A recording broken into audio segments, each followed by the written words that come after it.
Well, 12th series, 10 episodes, 9 stories. Let's rank it.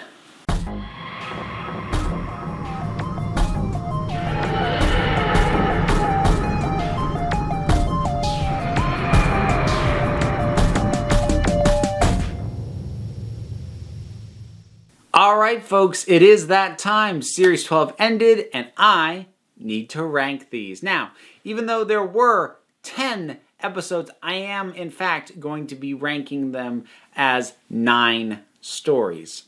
Now, I suppose, rank it as 8. I have decided to break up Ascension of the Cybermen and the Timeless Children, but I am doing Spyfall as one story. So, let us move on forward from here. Starting at the bottom, to the absolute shock of nobody, Orphan 55. Oh boy. This thing was just badly executed on pretty much every level. And let's be really clear about this. The fact that it has an environmental message is not the reason that it's bad. The fact that that message is delivered incredibly clunkily, the fact that we have monsters that only look good in the dark suddenly being shown in broad daylight, the fact that it has awful, clunky, gear-grinding transitions from act to act as we go from the resort out into the tank, and then we're running through corridors. The transitions between all those are awful. The supporting character performances, a lot of them are not good. They're painful. Benny! Yeah, no, this, and then to cap it all off with practically a direct turn to camera, you should take better care of the environment, viewer. There's something especially infuriating when something is a message episode that's a message I agree with, and I still am rolling my eyes going, you gotta be freaking kidding me. Hey! Moving up one spot to number 8. And before I get to this, let me just say that Orphan 55, there's actually a big gap, quality-wise, between that one and the next one. So even though this next one is my second to bottom, second worst technically, there's a big drop-off here. So, number 8 is Praxeus. So, Praxeus is also an environmental message episode, but it is handled much better than Orphan 55 is. Although at the end of the day, it's ultimately still just kind of middling. I like some of the elements of some of the supporting cast, but there is other members of the guest cast that are just fodder, and their deaths get next to no acknowledgement, which is weird, and I didn't care for that. I found the Praxeus virus and the way that it worked to actually be really creepy. It kind of just really hit my buttons as far as that borderline body horror, seeing it climb up the face. Ugh. So that was really well done. But it felt just a little bit undercooked. It felt like it needed another pass to tighten things up a little bit and really get the pieces connecting. Yaz really started to come into her own as a character in this one, though. I gotta give it that. Number 7, Nikola Tesla's Night of Terror. I know some people really liked this one, and I liked it fine. It just, for me, it's just good. It's not great, it's just good. As far as Doctor encounters famous historical figure goes, it's one of the better ones, I do think. I think Nikola Tesla as a character lends himself a little bit better to these sorts of things than some of the other celebrity historical figures that have been used over the years, just because of the nature of the guy and his own inherent curiosity. Him slotting into a Doctor Who story is actually really natural. It would spark his natural curiosity. And then, with him and Edison and having this race of scavengers sort of mirror that relationship between Tesla and Edison, it was competently put together. It just didn't really light my fire. And so, number 6, The Timeless Children. Now, given how angry I got during my rant for that episode, I think some people are probably surprised that it's this high. But here's the thing to remember, and I said this in my review at the time, everything that isn't the reveal of the twist of the Timeless Child is really well done, I feel. I think the Master's great. I think they found good stuff for the companions to do and to keep them busy. I thought the supporting cast had good, solid interactions. The Master is great. And even the reveal itself, the way it's done, isn't awful. It's not great. The Doctor is very much sort of in a separate story bubble from everything else going on. But it really only is the thing that was revealed that I really, really, really don't like. I can't really knock the delivery. I can't really knock the messenger. Like, the episode is not a bad episode. It's actually quite good in a lot of ways. But the message of what we learned about the Doctor, I do have enough issues with that I'm not going higher than 6. But it's what kept it out of the bottom of the barrel rankings. For as angry as that one detail makes me, it's actually a minority element of the episode, which is its own sort of weird thing, but there you go. So moving our way up brings us to number 5, Spyfall, lumping together parts 1 and 2. Obviously, the highlight of this is the reveal of the new Master. I love the reveal moment. That was really well done. I love the return of the tissue compressor. I like the Master sort of bumping into the Doctor again at several points over history. So I liked how that worked. I thought the aliens and the sort of way that they worked was unnerving and unsettling and like a little off-putting. I'm like, that's weird. I kind of dig it. There are a few things holding it back, though. I feel like the human villain, the degree to which he goes, especially at the end and what he does to his mother, I'm like, why? What is going on with that? So, like, there are some elements that don't quite pull together, but on the other hand, it's got the Doctor in a tux, and I dig that. Number 4, Ascension of the Cybermen. This was a very good build-up to the finale episode.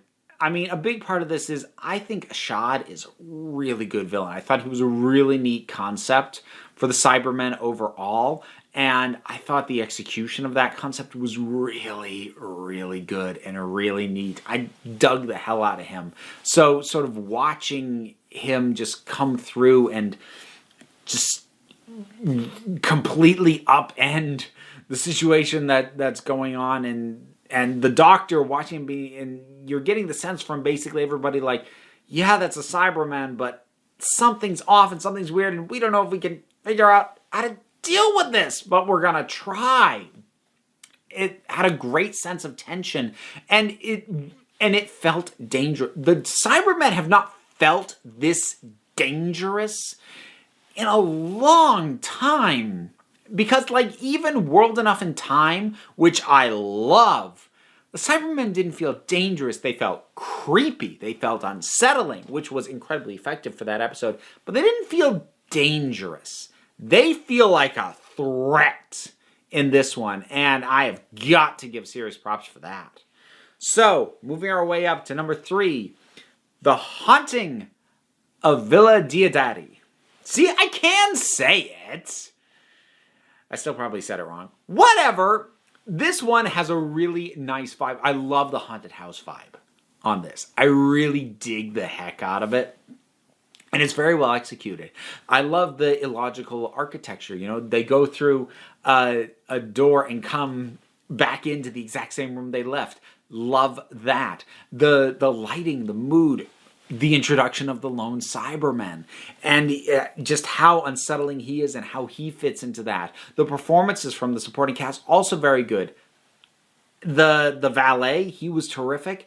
I do have my issues. I brought them up in the episode. The casualness with which the servants are dispatched, and especially given how well developed they were. And also there's some aggrandizing of the writer that really rubbed me the wrong way. But the mood and the feel and the tone of this thing, I just dig the heck out of it. And I forgot to mention this in my review proper. I like that it's implied that Graham just flat out saw ghosts.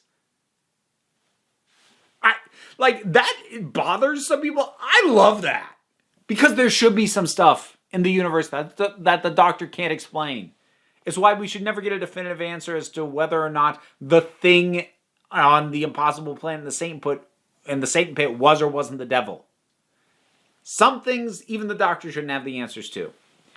And the possibility that Graham actually just saw ghosts, yeah, I dig it. 2 more to go. What are they? Well, you know what they are. You've been counting down, I'm sure. But here we go. Number 2. Fugitive of the Judoon. I really got swept up in this one. It's easy to do. What starts out as like the Judoon, they're hunting somebody. Oh, it's this guy and he's sending this person away. Like, oh, well, they're really after something else. Oh, okay, so what else is going on? Wait, what? The escalation, and especially just putting in the title, the Judoon, because the Judoon have never been, parts of massive, serious, important stories. If they did, they had minor parts. You think if it's going to be focused on the Judoon, you're thinking in terms of tone of Smith and Jones, of something lighter, it'll be a fun time, not let's upend everything by introducing an incarnation of the Doctor we've never freaking seen before, played by Joe Martin excellently. I want her to come back. Now, at this point, the implication with what we've learned about the Timeless Child is very much implied that she is a pre-Hartnell incarnation, which I don't love, but at this point we have to accept that those just exist. I honest to goodness want them to find a way to have her be the Doctor after Jodie Whittaker. I want extended time with this Doctor. She has such a commanding presence. I really enjoyed her, and I want to see more. And I also, honestly, really liked her interacting with Whittaker's Doctor. The two of them just getting really irritated with each other. I enjoyed the heck out of that.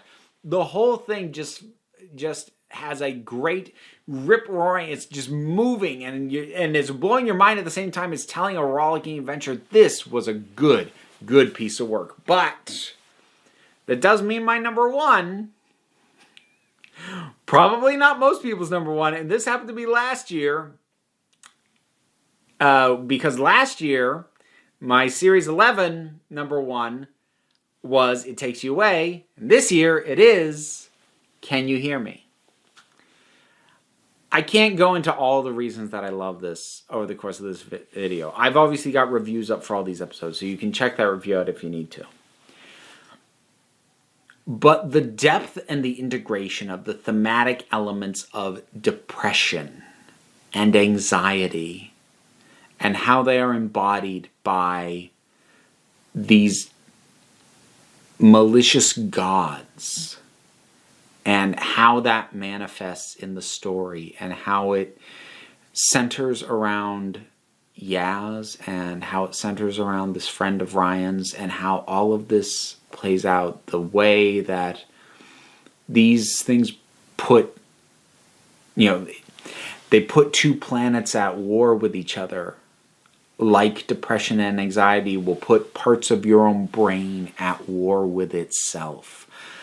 The depth of the theming in this is so good. It is one of those cases where I love deep theming. But you have to be careful because if you lean on it too much, deep theming is not a substitute for a solid story. And I do feel that this is a solid story. And also, this is theming that does truly run deep. It's not just it's about depression. Oh, that's kind of neat. The instant when I watched it, when I had that thought about halfway through watching it the first time, I had to watch it again. Watching the second time with that theme in mind, I realized how much of the episode plays into that theme. It's not just layered on pretentiously. It is carefully woven into the entire thing. I think expertly so. I think it is an incredibly well executed episode. I've heard people make the argument that should have been a 2-parter. I'm not sure it needed to be. I will grant it probably could have used another 10-15 minutes for the tail end, for the confrontation end of things, but even lacking that, I still think this is a terrific piece of work. And for me, it was the best episode of Series 12. That shouldn't be a huge shock. I've done 2 videos on that episode, one here and one in the break room. So that's my ranking. What's yours? Whatever your thoughts are, drop something on down in the comments. Let's talk about it. But stuff to do. Like, subscribe. Check me out over on Patreon. Consider supporting me. It would be immensely welcome and also be a lovely birthday present for me. It is my birthday this month. Though, if you want to do something else, I've also got an Amazon wishlist and a P.O. box address down there if you feel like sending me anything. I'll be opening everything on a live stream on the 24th. So that's it for this one, folks. So many things that you can do to help me out and spread the word, but you don't have to. End of the day, you're the council. I just run the meetings. And until next time, this council is adjourned.